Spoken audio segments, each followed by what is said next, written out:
If anyone has revolutionized the world of comics from a literary point of view, that person is the British scriptwriter Alan Moore. Over the last decade, he has taken both the North American and European markets by storm.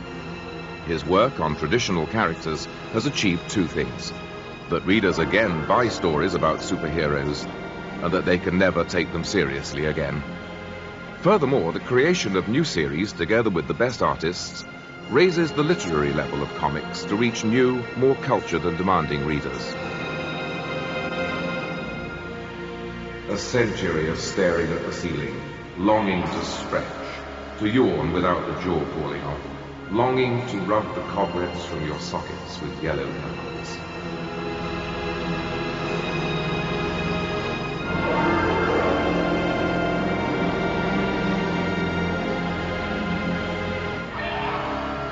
A decade counting the nails over and over. A decade studying the growth of a single fungus. 50 years struggling to remember what peaches smelled like.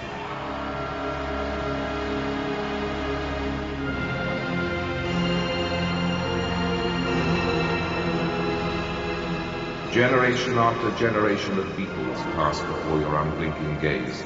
You watch the rise and decline of their miniature dynasties, making up names for each character, often repeating yourself. But it was no good. He couldn't sleep. Well, I suppose that I went round to the back gate, poisoned the guard dogs and climbed over the fence, really. It was basically that I wished to get into comics, but realised that I couldn't draw anywhere near enough to compete with the people who were already making a name for themselves in mainstream comics, people like Dave Gibbons, Brian Bolland.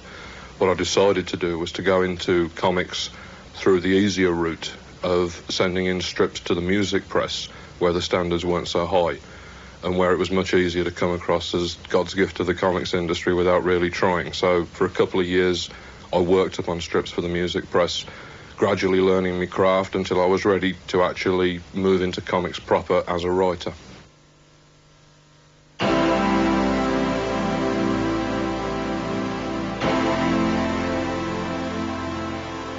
Basically, when I began working for American comics, I'd got a lot of fond memories of being a child, of reading about all of these ridiculous characters in their tight underwear and all the rest wrestling all between the skyscrapers of New York.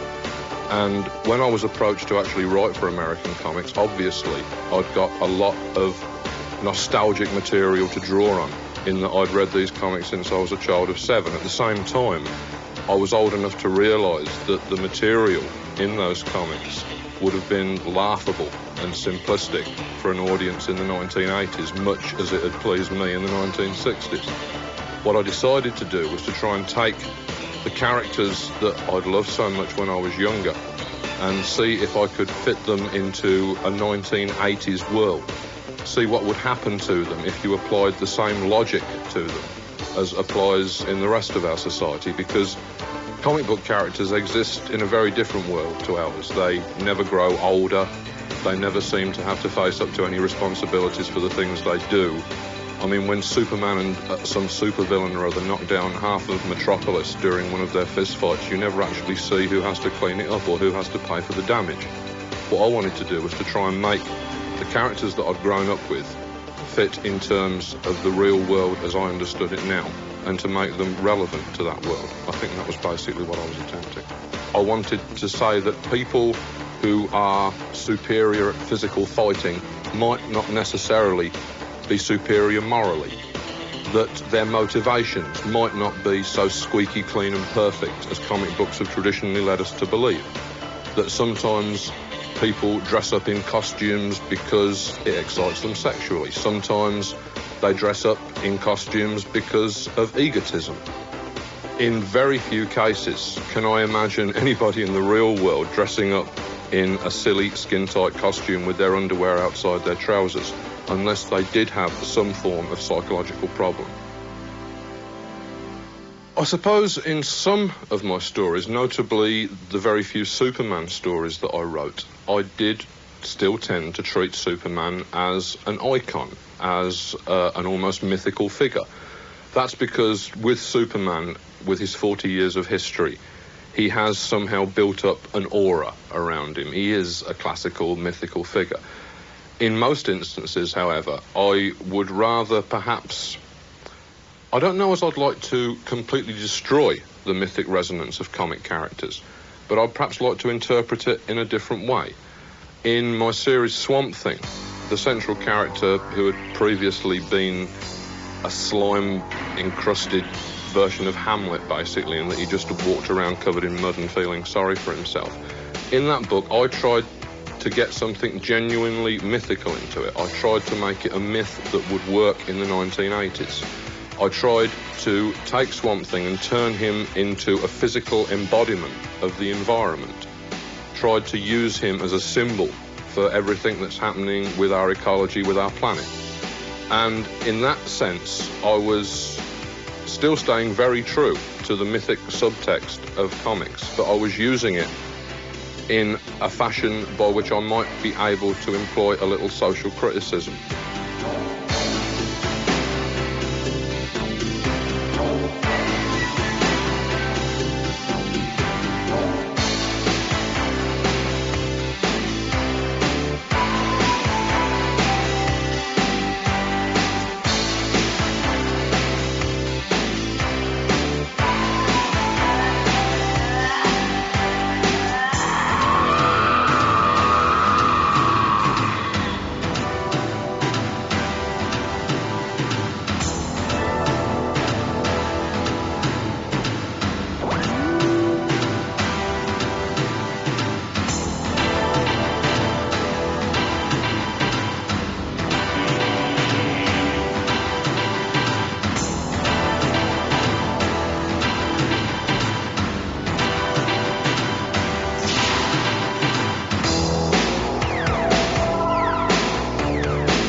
Same thing goes, I think, for my work in Miracle Man. In Miracle Man, we have a god or a superhero who's very much in the same class as the traditional Nazi ideal, the Übermensch, the blonde-haired, blue-eyed boy. And, I mean, this is pretty true of most superheroes in comics. They all have a disturbingly fascist subtext a lot of the time. With Miracle Man, or Marvel Man as we used to call it, I've tried to make that subtext obvious. I've tried to make people think about what godlike power means, what the idea of a Superman means. I hope I've not been heavy-handed about it, but we've at least tried to put these issues in front of the public so that they know what they're reading. So I'd say that, to some degree, I have continued to use the mythic nature of comics, but I have tried to subvert it, if you will, so that it can be used for more socially productive ends. I hope it will revitalise comics. As far as superhero or fantasy comics goes, I certainly have no further interest in them. I don't know whether I've reached puberty or what, but they don't seem to have the same appeal to me that they used to have when I was younger. I think I've probably worked a lot of it out of my system with the superhero work I've been doing over the past 4 or 5 years.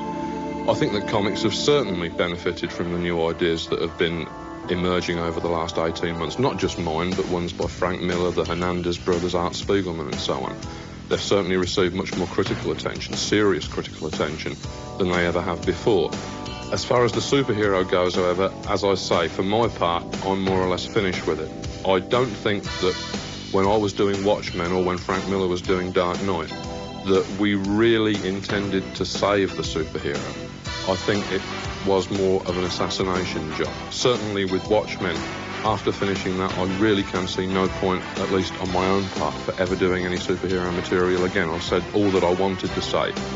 I can't really see much future for the superhero, except, well, Watchmen and Dark Knight have seemingly influenced a new generation of writers and artists who seem to have mainly picked up upon its grimness, which was not the only thing that I was trying to put over, but that seems to be what's been picked up upon. And to some degree, I can see superheroes just getting grimmer and grimmer and more depressing until they eventually just dissolve in a puff of black smoke.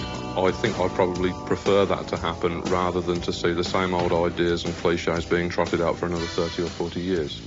I think that very often the American people, they sometimes look to Europe for an influx of new ideas. I think this has perhaps been true in rock and roll, and I think that of late it's been certainly true of comics. They have all of these wonderful forms that they've had kicking around for decades, but very often, except for the very best of them, they don't know how to use them. I think to some degree they were very happy that they had this new blood coming in from Europe, picking up these old concepts and ideas that had grown a little tarnished and stale and unoriginal, and breathing some new life into them. That's not to say that there weren't the occasional complaints. In Swamp Thing, I tackled a series of deliberately political issues, and whereas the Americans were very supportive when I was talking about feminism or nuclear waste or any of the other concerns I'm into, when it came to gun control, we got a deluge of angry letters. Apparently, the Americans can be quite liberal about their women or their coloured population or about their, atomic power facilities. But when it comes to suggesting that it might not be the best thing in the world if all of them were allowed to own guns without any qualifications whatsoever, that is where the Americans draw the line. I really, as an Englishman, had not expected to arouse such indignation just by suggesting that there should be stricter gun laws in America, but I think that was an instance where I'd misjudged the culture. That was the only time that I can remember when the audience actually did take strong offence at anything that I was saying.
In the past, there has been a great deal made of the connections between comics and film, and you can see why. They're both visual media.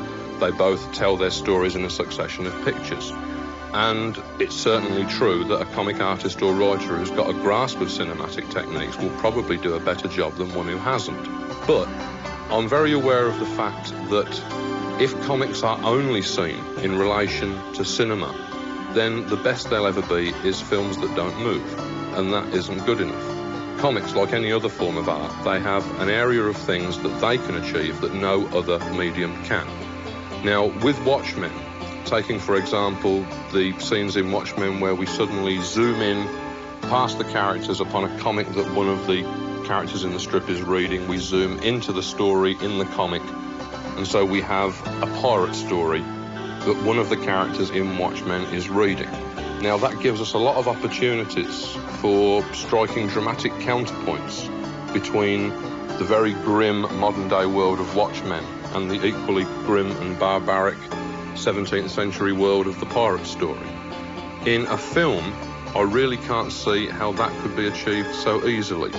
There are a lot of properties in comics. For example, the fact that in a film, material will zip by and the audience will not necessarily have a chance to assimilate it, whereas in a comic they can turn back, they can stare at the page for as long as they like to make sure that they've absorbed all the tiny details in the background.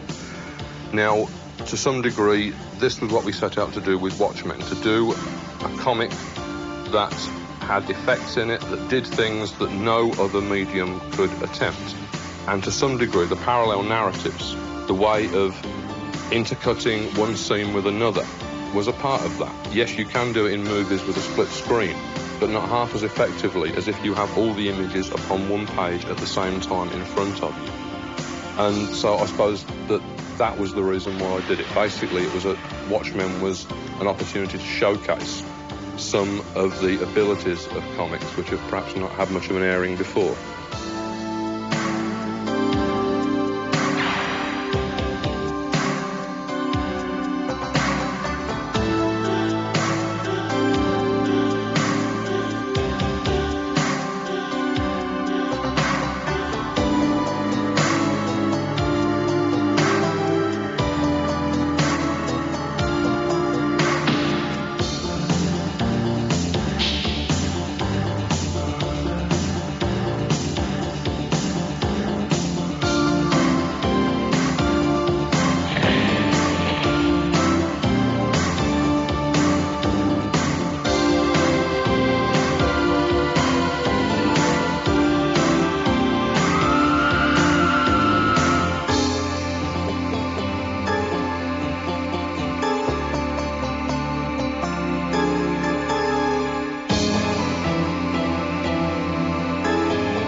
When I'm writing a script, I try to approach it in much the same way that a screenwriter for a movie would, for example.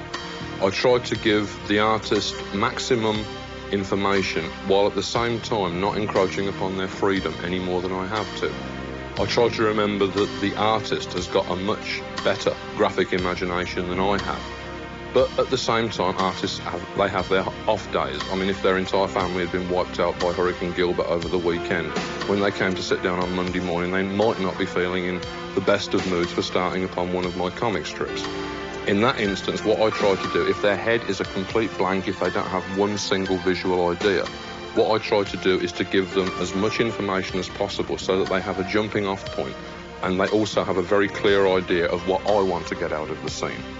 Now, in terms of the actual physical structure of my scripts, what I do is, before getting down to the character's dialogue or to the narrative that goes into the caption boxes, I will give a very, very lengthy panel description for each of the individual panels in the story.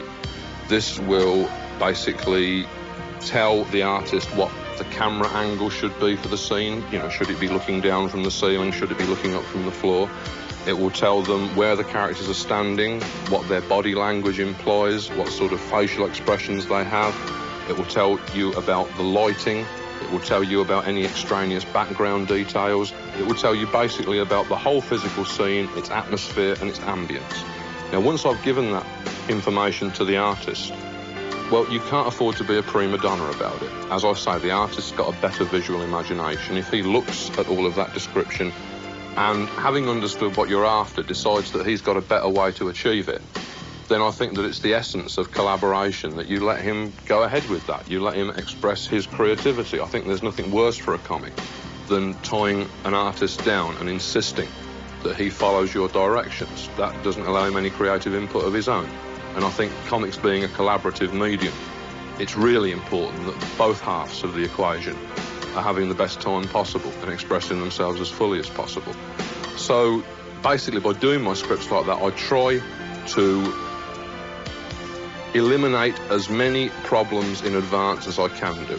I try to make sure that the storytelling flows smoothly, that the dialogue flows smoothly, that there are no pictures that I've asked the artist to draw which are physically impossible or are not good images. Having done that, it's more or less out of my hands. I send it off to the artist on a wing and a prayer and then wait and see what the finished job looks like. And in general, in fact, almost without exception, the artists have done me more than proud upon my work. I can think of very few jobs where I haven't been satisfied that the artist has put their very best into it.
There were a series of rows, a growing dissatisfaction, and eventually I decided to leave the mainstream comics industry in order to set up my own company, which would be publishing comics by me and whichever artists I happen to want to work with and who happen to want to work with me. So the Batman stuff, the Superman stuff, that is some way in the past now. It was good fun while I was doing it, but as I say, I'm very dissatisfied with the way that the mainstream comic industry treats its creators. It seems to regard them mainly as cattle to be exploited for a fast buck. And I prefer to see myself as something more than that. I prefer to see the artists that I work with as something more than that. Hopefully with Madelove Publishing, which is the name of the company that we've set up, we will be able to explore comics entirely in the way that we wish to do so, without any of the unfair business practices that have dogged the industry for so long, bearing down upon us and breathing down our necks. It certainly feels very free and liberated to be actually putting out books with my own imprint on, rather than having to rely upon Marvel Comics or DC Comics or whoever else to publish them.